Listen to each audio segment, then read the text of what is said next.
Sir Nagababu family మన హైదరాబాద్ పోటీ ఓటేసి మళ్ళీ ఇక్కడ మంగళగిరి నియోజకవర్గంలో ఓటర్ కోసం నమోదు ఎవరు నాగబాబు భార్య అక్కడ ఓటేశారా, మళ్ళీ ఇక్కడ ఓటేస్తారని నైతికత వాళ్ళకు ఉండాలి. నాగబాబు గారు నాకైతే తెలీదు. నాగబాబు గారు వారి భార్య తెలంగాణలో అక్కడ ఓటేస్తే శాసనసభకి మళ్ళా ఇక్కడ ఓటు వేయాలని ఇక్కడ జాయిన్ చేస్తే ఇది అనైతికమైన అంశం. చట్ట ప్రకారం తర్వాత విషయం, ఇది అనైతికమైన విషయం. ఈ విషయానికి సమాధానం చెప్పవలసినటువంటి బాధ్యత ఉంది. ఇవన్నీ నాగబాబు గారు అక్కడ ఓటేశాడా, మళ్ళీ ఇక్కడ అసెంబ్లీకి వేస్తాడా, పెట్టుకున్నాడా?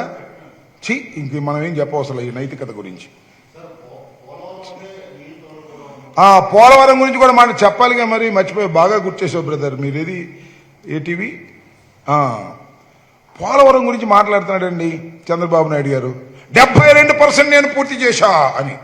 ఏంది 72% పూర్తి చేసి సవాల్ చేస్తున్నా. ఇవన్నీ అంకెల గారడి.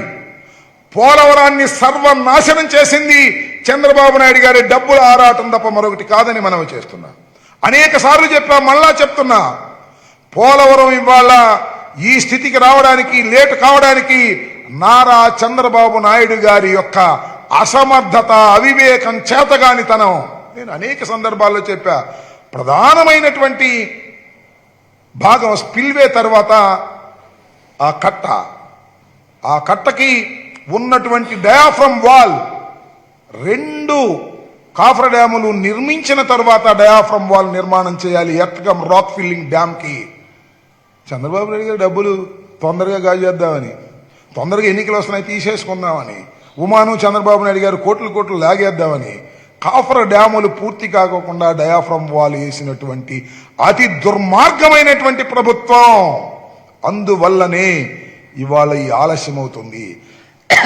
మళ్ళా కొత్త డయాఫ్రమ్ వాల్ వేయవలసిన పరిస్థితి ఏర్పడుతుంది. నేను అనేక సార్లు చెప్పా. చంద్రబాబు నాయుడు గారికి మళ్ళా చెప్తున్నా, సవాలు చేస్తున్నా. ఈ రోజున పోలవరం ఈ స్థితికి రావడానికి చంద్రబాబు నాయుడు గారి డబ్బుల ఆరాటం తప్ప మరొకటి కాదు. చంద్రబాబు నాయుడు గారికి అసలు ఏమీ తెలియదు. తెలియకుండానే అంతా తెలుసని నాటకం ఆడతాడు. అంతా తెలుసని ఈనాడు, ఆంధ్రజ్యోతి, TV5 చెప్తుంటే నమ్ముతా ఉంటారు. ఇప్పుడు తెలిసిపోయింది. TV5, ఆంధ్రజ్యోతి, ఈనాడు రాధాకృష్ణ చంద్రబాబు నాయుడు గారు గొప్పోడని చెప్పినా కూడా నమ్మే స్థితి లేదు. ఎందుకంటే ఆ అస్త్రాలన్నీ వీగిపోయాయి. చంద్రబాబు నాయుడు పెద్ద మేధావని, చంద్రబాబు నాయుడు గారు తలుచుకుంటూ ఏదైనా చేస్తాడని ఇలాంటి రాతలన్నీ రాసి నిజం అనిపించారు. చంద్రబాబు నాయుడు గారి అసమర్థత, తెలివి తక్కువతనం వల్లనే పోలవరం ఈ స్థితికి దిగజారింది. దీని మీద సవాల్ చేస్తున్నాను. చర్చకైనా చంద్రబాబు నాయుడు గారితో సిద్ధమని కూడా ఈ సందర్భంగా చెప్పదలుచుకున్నాను.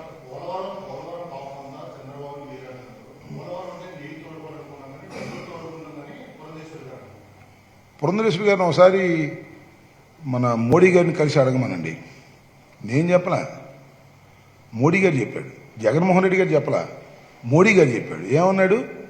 ATM లాగా చంద్రబాబు నాయుడు గారు పోలవరాన్ని వాడుకున్నాడని. ఈ ఒక్క డైలాగ్ జాలుగా పురంధరేశ్వరి గారు తెలుసుకుని మాట్లాడమని చెబుతున్నా. పురంధరేశ్వరి గారికి పాపం ఏదో ఒక విధంగా వాళ్ళ మరిదిని కాపాడాలని తాపత్రయపడతా ఉన్నారు. కుదరదు తల్లి. ఏదో స్వామి చెప్తారు, అక్క ఆరాటమే కానీ బావ బతకడని, వదిన ఆరాటమే కానీ మరిది బతకడమ్మా. ప్లీజ్ తెలుసుకో.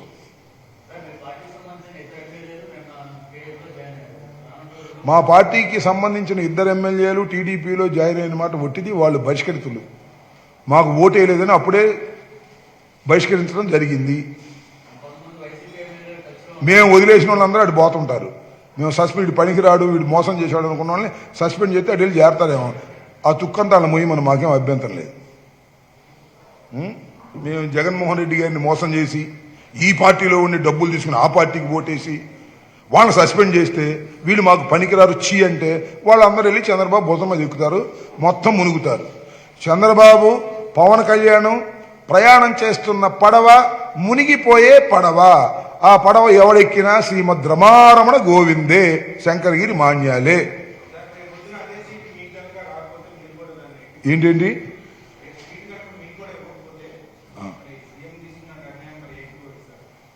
సందేహమా మీకు? అంబటరాంబాబు గురించి ఏమన్నా వేరే ఒపీనియన్ ఉందా? అంబటరాంబాబుకు సీటీకి పోతే అంబటరాంబాబు ఏమన్నా ఇదవుతాడు అనుకుంటున్నారా? గుర్తుపెట్టుకో బ్రదర్. రాజశేఖర్ రెడ్డి, జగన్మోహన్ రెడ్డి గారు ఈ ఇద్దరు ఏది చెబితే అది చేసిన వ్యక్తి అంబటి రాంబాబు, చెయ్యబోయే వ్యక్తి అంబటి రాంబాబు. ఈషన్ మాత్రం కూడా తేడా ఉండదు. జగన్మోహన్ రెడ్డి గారి నిర్ణయాన్ని శిరస వహించి ముందుకు వెళ్లే మొదటి వ్యక్తి అంబటి రాంబాబు. నోట్ చేసుకో, తేడా వస్తే మళ్ళీ అడుగు.